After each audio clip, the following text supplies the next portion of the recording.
14 മണിക്കൂർ നീണ്ട മാരത്തൺ ചർച്ച. വഖഫ് നിയമ ഭേദഗതി ബിൽ ലോക്സഭ കടന്നിരിക്കുകയാണ്.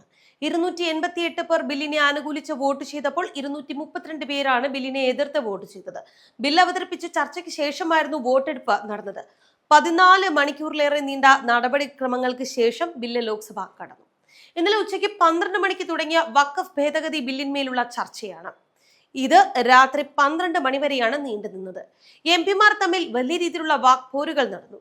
നാടകീയ രംഗങ്ങളുണ്ടായി. ഇതിനൊടുവിലാണ് പ്രതിപക്ഷാംഗങ്ങൾ അവതരിപ്പിച്ച ഭേദഗതികൾ വോട്ടിനിട്ട് തള്ളിയത്. KC Venugopal, ET Muhammad Basheer, K Radhakrishnan, NK Premachandran എന്നിവരുടെ നിർദ്ദേശങ്ങളും വോട്ടിനിട്ട് തള്ളുകയായിരുന്നു. വഖഫ് സ്വത്തുക്കളുടെ നടത്തിപ്പും ഭരണവും മെച്ചപ്പെടുത്തുക എന്ന ലക്ഷ്യത്തോടെയുള്ള ബില്ല് പ്രതിപക്ഷ പാർട്ടികളിൽ നിന്ന് വലിയ വിമർശനങ്ങൾക്കിടയാക്കിയിട്ടുണ്ട്. ഇത് ഭരണഘടനാ വിരുദ്ധമാണ് എന്നാണ് ഇവർ നിലപാടെടുത്തത്. മുസ്ലിങ്ങളോട് വിവേചനപരമായ നിലപാടാണ് ഈ ബില്ലിലൂടെ ലക്ഷ്യമിടുന്നത് എന്നും അവർ വാദിച്ചു. ഏതെങ്കിലും നിയമപ്രകാരം മുസ്ലിങ്ങൾ സൃഷ്ടിക്കുന്ന ട്രസ്റ്റുകൾ ഇനി വഖഫായി കണക്കാക്കില്ല.